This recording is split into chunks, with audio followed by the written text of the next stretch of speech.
இயேசுவிலே பிரியமான சகோதர சகோதரிகளே, உங்கள் எல்லோருக்கும் ஆண்டவராகிய இயேசு கிறிஸ்துவின் பெயரால் காலை வணக்கங்கள் மற்றும் வாழ்த்துக்கள். நான் உங்கள் அகஸ்டின் வேதியர்.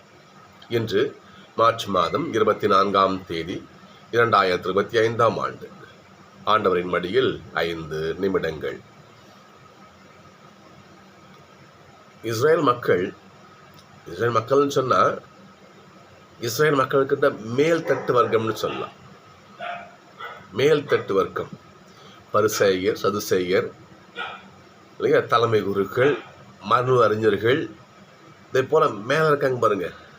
அவர்களுக்கு ஒரு எண்ணம் இருந்தது, நாம் தான் கடவுளின் மக்கள், நாம் தான் கடவுளால் சிறப்பாக தேர்ந்து கொள்ளப்பட்ட மக்களினம் இந்த இஸ்ரேல், இந்த யூத இனம். நாம தான், நமக்கு மட்டுமே மீட்பு, வேற யாரும் மீட்படைய முடியாது, நாம் தான் சிறப்பானவர்கள் என்ற அந்த ஒரு இருமாப்பு, ஒரு திமிரு இருந்தது. இதனால் அவர்கள் மனம் போன போக்கில் எப்படி இருந்தாலும் நம்மளை கடவுள் மீட்டுக் கொள்வார், நம்ம என்ன வேணாலும் பண்ணலாம், என்ன பண்ணாலும் ஆண்டவர் நம்பாக இருக்கார் என்ற அந்த ஒரு எண்ணத்தை நல்லா பண்ணாங்க. அவங்க ஒரு மிதப்பான வாழ்க்கை வாழ்ந்தார்கள். லூக்கா செய்தியிலே இவ்வாறு இந்த யோவான், திருமுழுக்கு யோவான் இவ்வாறு சொல்லுவார் பாருங்க பாப்பா. 3ஆம் அதிகாரத்தில், விரியன் பாம்பு குட்டிகளே, வரப்போகும் சினத்திலிருந்து தப்பிக்க இயலுமென உங்களுக்கு சொன்னவர் யார்? மனம் உங்களிடம் சொன்னவன் யார்? மனம் மாறியவர்கள் என்பதை அதற்கேற்ற செயலில் காட்டுங்கள். மனசு மாற்றன்னு சொல்லி சும்மா பிதற்றக்கூடாது, அதுக்காக செயலை காட்டுங்க. நீங்க இன்னும் பாருங்க பார்ப்போம். அபிரகாம் எங்கள் தந்தை என உள்ளத்தில் சொல்ல தொடங்காதீர்கள். இக்கற்களில் இருந்தும் அபிரகாமுக்கு பிள்ளைகளை தோன்றச் செய்ய கடவுள் வல்லவர். இந்த பகுதியிலிருந்து இஸ்ரேல் மக்களோட மேல்தட்டு வர்க்கத்தினுடைய எண்ணத்தை நம்ம ஈஸியாக புரிஞ்சுக்கலாம். நம்ம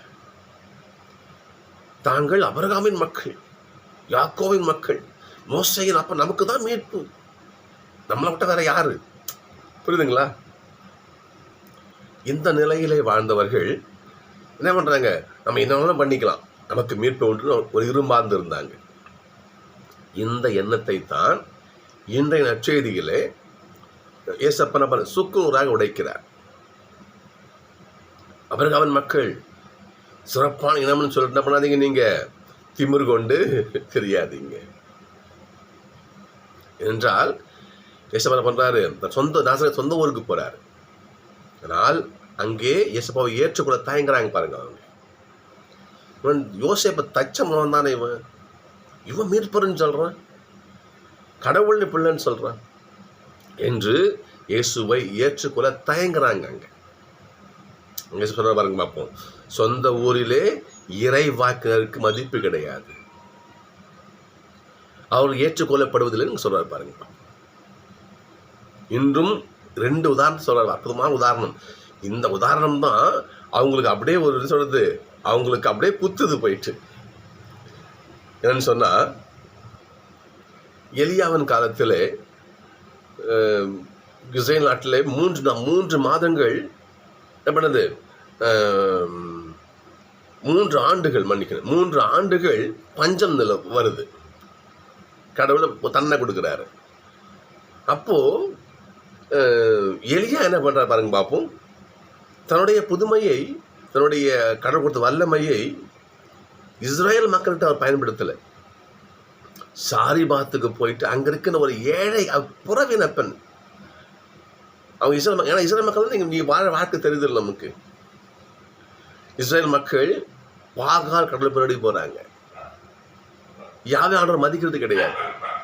அவருடைய வாழ்க்கை எப்படி இருக்குது, பிற தெய்வ வழிபாட்டிலே மூழ்கி கிடக்குறாங்க பாருங்க பார்ப்பாங்க.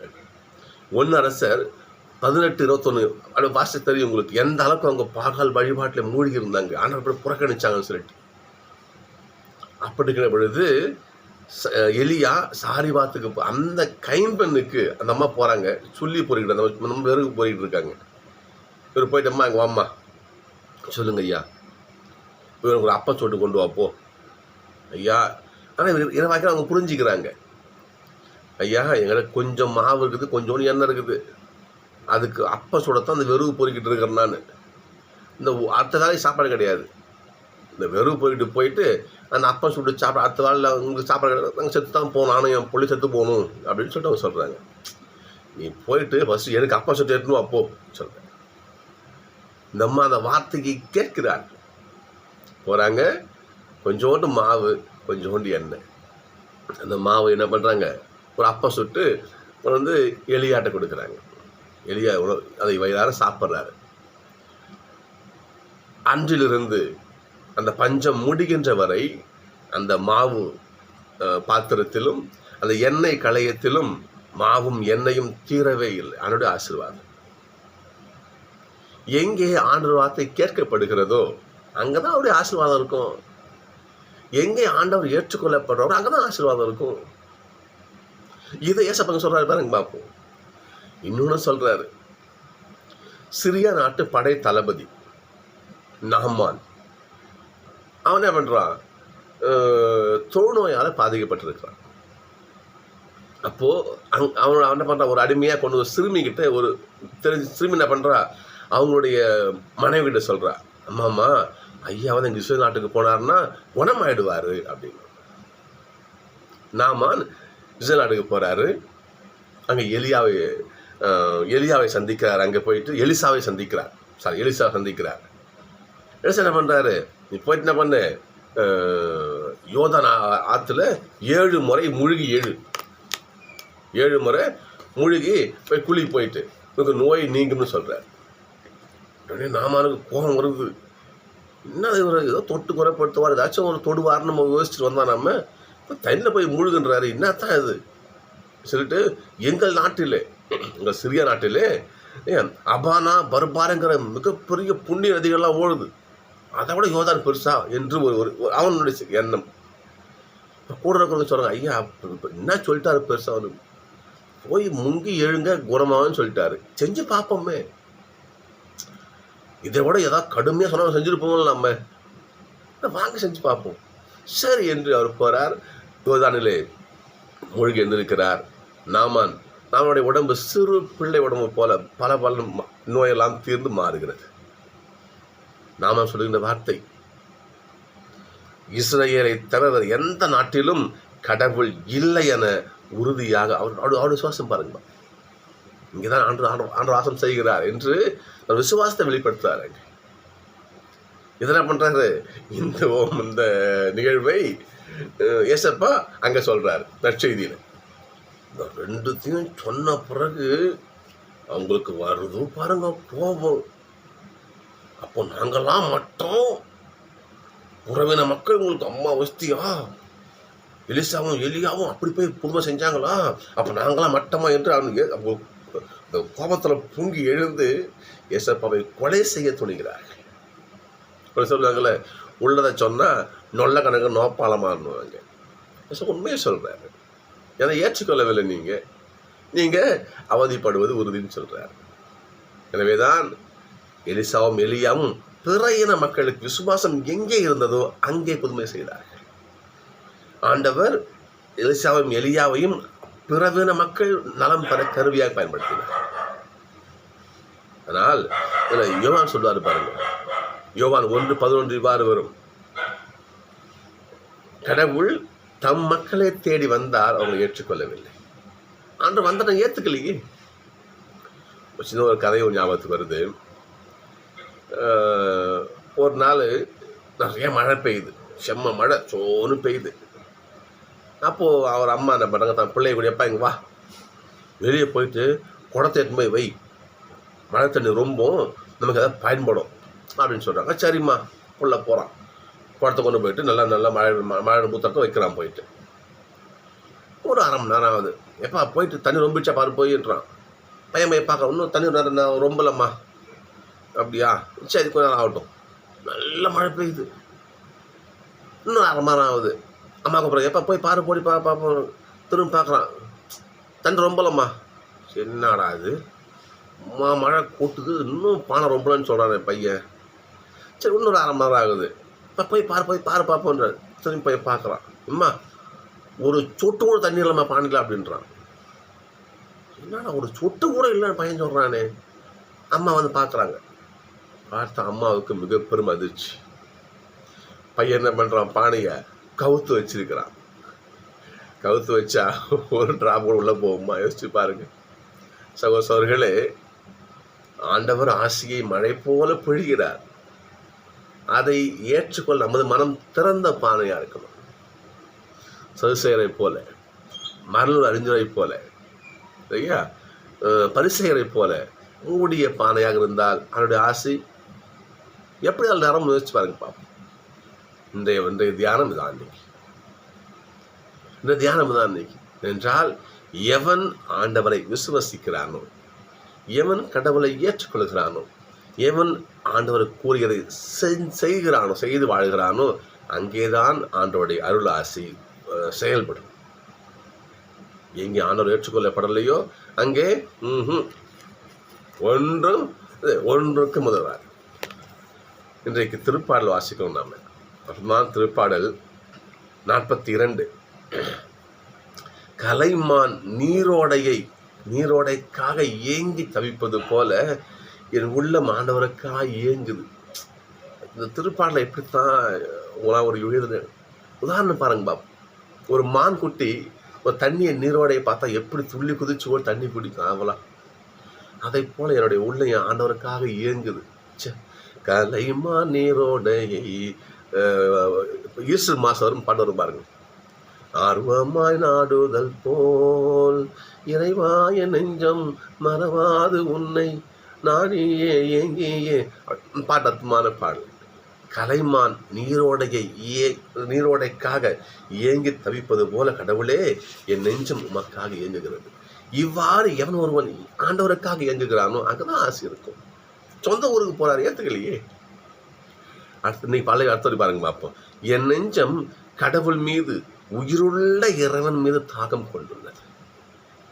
இந்த தாகம்ங்கிற வார்த்தையே அது மிகப்பெரிய தியானம். அது தாகம், இந்த த்ரஸ்ட் என்றது, அந்த தாகம் என்பது நாக்கு வர செத்து போயிடும் பார்த்தீங்களா. அப்போ ஒரு டிராப் தண்ணிங்கிறது எவ்வளோ ஒரு ஆழமானது, ஒரு உசிறி. அப்போ இது எப்படி உடனே சொல்ல முடியாதுக்கலாம். பெரிய ஒரு தியானம், சிம்பிளாக சொல்கிறேன். தண்ணி இல்லைன்னா செத்து போயிடுவோம். அதே போல என் கடவுள் ஆசை இல்லைன்னா நான் இல்லை என்ற அந்த நிலைதான் தாகம்னு சொல்லுவேன். ஏசப்பா சிறுவையில் சொல்லுவார் பாருங்க, தாகமாக இருக்கிறேன், இந்த மக்களெல்லாம் என் கூட வரணும், நான் தாகமாக இருக்கிறேன். மக்களெல்லாம் பாவத்தை விட்டு நல்ல வழி திருந்தி வாழணும், தாகமாக இருக்கிறேன். ஏசப்பா சொல்ல வார்த்தை தாகமாக இருக்கிறேன்னு சொல்லுவார். இந்த பாருங்க பாப்பல்லவி, என் நெஞ்சம் கடவுள் மீது, உயிருள்ள இறைவன் மீது தாகம் கொண்டுள்ளது. சகோதரர்களே, 11 நம்ம பார்க்கணும். 42ஆம் திருப்பாடல் 11 பாருங்க பார்ப்போம். என் நெஞ்சே நீ நம்பிக்கை இழப்பது ஏன், நீ கலக்கமுறுவது ஏன், கடவுளையே நம்புகிறேன். என் மீட்பரம் கடவுளை நான் இன்னும் போற்றுவேன். கடவுளை நம்புகிற என்று ஒரு தன் உள்ளத்துக்கு சொல்லணும். அது நாம சொல்லணும், கடவுளையே நம்புகிறது. சாரி பார்த்து பெண்ணை போல தனக்கு அத்தோட சாப்பாடு கிடையாது, இருந்தாலும் இறைவாக்கிற சொந்த செஞ்சாங்க பாருங்க. அந்த அம்மா நாமான் செஞ்சாரு பாருங்க. சரி நான் செய்கிறேன், தோடு நீக்கியது. எவன் ஒருவன் ஆண்டோடைய வார்த்தைக்கு படுகிறானோ, ஆண்டோட பாதையில் அவன் பயணிக்கிறானோ, அங்கதான் ஆண்டோட ஆசை இருக்கும். சகோதரர்களே, நாம் கடவுளை முழுவதாக நம்ம தவக்காலத்தில் இருக்கிறோம். தவக்காலம் அருளின் காலம், ஆண்டவருடைய மனமாற்றத்தினுடைய காலம், ஆண்டவருக்காக இயங்கக்கூடிய காலம், நமக்காக ஆண்டவர் இயங்கக்கூடிய காலம். சகோதரர்களே, நாம் ஆண்டவருடைய உயிர்ப்பு விழாவை நம்ம எதிர்நோக்கி இருக்கிறோம். தவக்காலத்திலே மனமாற்றம் பெறுவோம். அவர் சொல்லியிருக்காரு பாருங்க பார்ப்போம். நாம் கிறிஸ்தவங்க கடவுளுடைய மக்கள் இருமாந்து இருக்க வேண்டாம். இப்படிதான் இருந்தாங்க. எல்லா அருளாசியும் புறையின மக்களுக்கு 11 நாளும் கவனிக்கணும். தீர் சீதோன் பகுதியை சேர்ந்த புறையின மக்கள் தான் ஆண்டவர் நிறைய ஆசீர்வாதம் பெற்று போனாங்க. கலிலேயா ஒட்டியுள்ள பகுதி தான் தீர் சீதோன் பகுதி. அவங்க வந்து புறகின மக்கள் அதிகமாக இருந்த கடற்கரை அங்கே போகும்போதெல்லாம் தங்களுடைய யாரும் தான் நோய்வாய்ப்பட்டு இருக்கிறாங்களோ யாரும் ரோட்டில் கொண்டு கடத்துவாங்க. ஏசப்பா போகும்போது எல்லாம் குணம் பெறுவாங்க. சொல்கிறேன்னா, ஆண்டவர் இந்த உலகத்திற்கான கடவுள். ஒரு குறிப்பிட்ட இடத்துல அடைச்சி வைக்க முடியாது ஆண்டவர். சகோதரர்களே, நாம் கிறிஸ்தவங்க சொல்லிட்டு இருமாந்து இருக்க வேண்டாம். ஏனென்றால் ஆண்டவர் சொல்றார், அவனுடைய ஆசி குறையின மக்களுக்கு போய் சேர்ந்து. உதாரணங்கிட்ட நாம சாரி பார்த்துட்டேன். எனவே நாம் கிறிஸ்துவங்கிற என்ற நினைப்பில் இருமாந்து இல்லாமல் ஆண்டவர் காட்டிய பாதையில செல்லுவோம். அவர் என்ன சொல்ற நம்ம செய்வோம். அப்படி அவர் காட்ட பாதையை நடந்து அவர் சொல்வதை செய்தால் சாரி பார்த்து பெண் எவ்வளவு அற்புதத்தை பெற்றாரோ, நாம உடல் எப்படி குழந்தை உடம்பு மாறிச்சோ அதே போல இன்னும் அதை விட மேலான ஆசீர்வாதத்தை நாம் பெறுவோம். சிறவுகளே, ஆண்டவரை முழுமையாக நம்பி பின்பற்றுவோம், அவருடைய ஆசையை பெறுவோம். சந்திப்போம்.